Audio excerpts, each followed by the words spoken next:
Hear the ho, they shouted as each chest came up. I'm going to Egypt, cried the swallow, but nobody minded, and when the moon rose he flew back to the happy prince. I've come to bid you goodbye, he cried.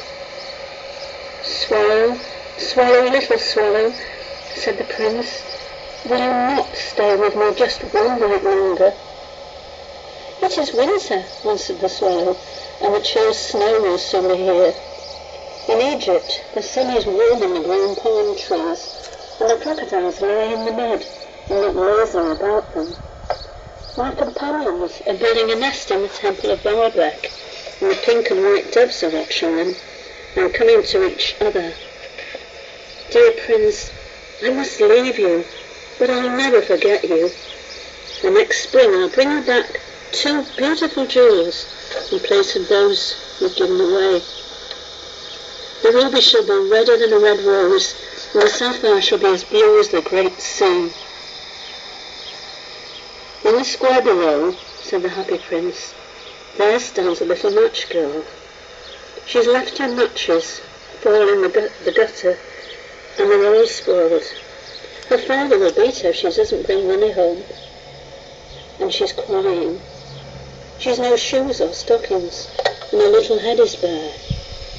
Pluck out my other eye and give it to her, and her father will not beat her. I will stay with you one night longer, said the swallow, but I cannot pluck out your eye. You'll be quite blind then. Swallow, swallow, little swallow, said the prince, do as I command you. So he plucked out the prince's other eye and darted down with it. He swooped past the match girl and slipped the jewel into the palm of her hand. What a lovely bit of brass, cried the girl, and she ran home laughing.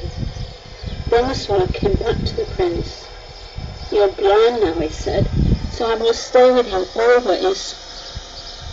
No, little swallow, said the poor prince, you must go away to Egypt.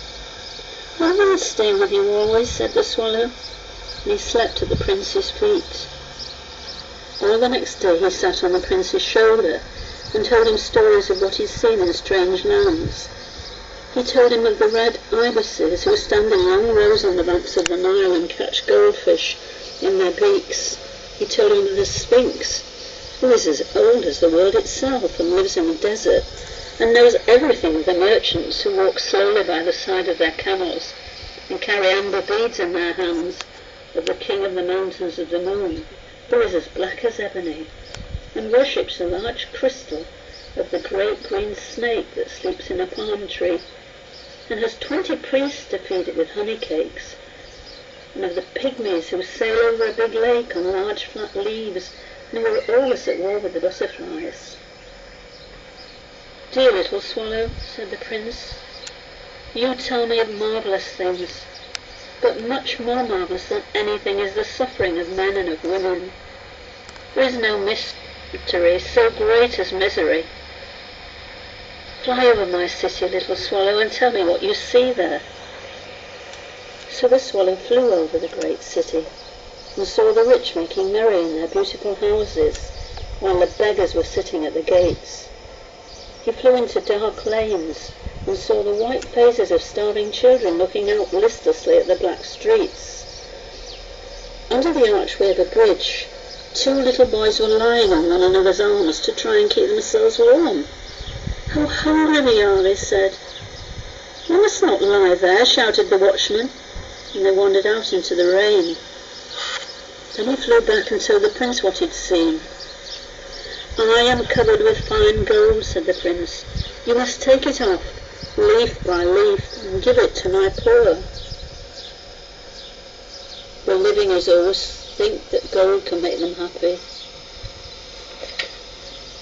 Leaf after leaf of the fine gold the swallow picked off, till the happy prince looked quite dull and grey.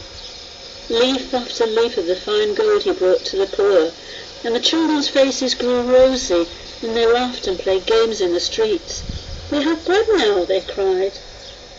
Then the snow came, and after the snow came the frost. The streets looked as if they were made of silver. They were so bright and glistening. Long icicles like crystal daggers hung down from the eaves of the houses. Everybody went about in furs, and the little boys wore scarlet caps and skated on the ice. The poor little swallow grew colder and colder, but he would not leave the prince. He loved him too well. He picked up crumbs outside the baker's door when the baker was not looking, and he tried to keep himself warm by flapping his wings. But at last he knew he was going to die. He just strength to fly up to the prince's shoulder once more. "Goodbye, dear prince," he murmured. "Will you let me kiss your hand?" "I am glad you're going to Egypt at last, little swallow," said the prince. "You have stayed too long here, but you must kiss me on the lips, for I love you so much." "It's not in Egypt I'm going," said the swallow. "I'm going to the house of death. Death is the brother of sleep, is he not?" And he kissed the happy prince on the lips and fell down dead at his feet. At that moment a curious crack sounded inside the statue, as if something had broken. The fact is that the leaden heart had snapped right in two. It certainly was a dreadfully hard frost. Early the next morning the mayor was walking in the square below, in company with the town councillors. They passed the column and looked up at the statue. "Dear me, how shabby the happy prince looks," he said. "How shabby indeed," cried the town councillors, who always agreed with the mayor, and they went up to look at it. "The ruby has fallen out of his sword, his eyes are gone, and he's golden no longer," said the mayor. "In fact, he's little better than a beggar." "Little better than a beggar," said the town councillors. "And here is actually a dead bird at his feet," continued the mayor. "We must really issue a proclamation that birds are not allowed to die here." And the town clerk made a note of the suggestion. So we pulled down the statue of the happy prince, as he's no longer beautiful. He's no longer useful, said the art professor at the university. Then they melted the statue in a furnace, and the mayor held a meeting with the corporation to decide what was to be done with the metal. "We must have another statue, of course," he said, "and it shall be a statue of myself."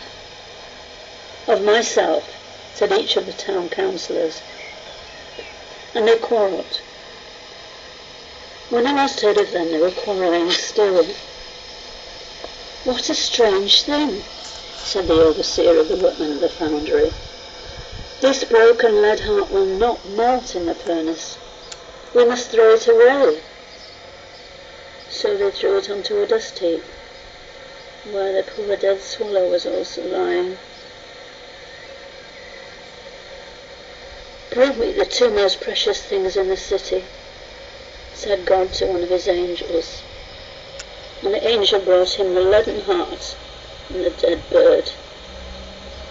"You have rightly chosen," said God, "for in my garden of paradise this little bird shall sing for evermore, and in my city of gold the happy prince shall praise me."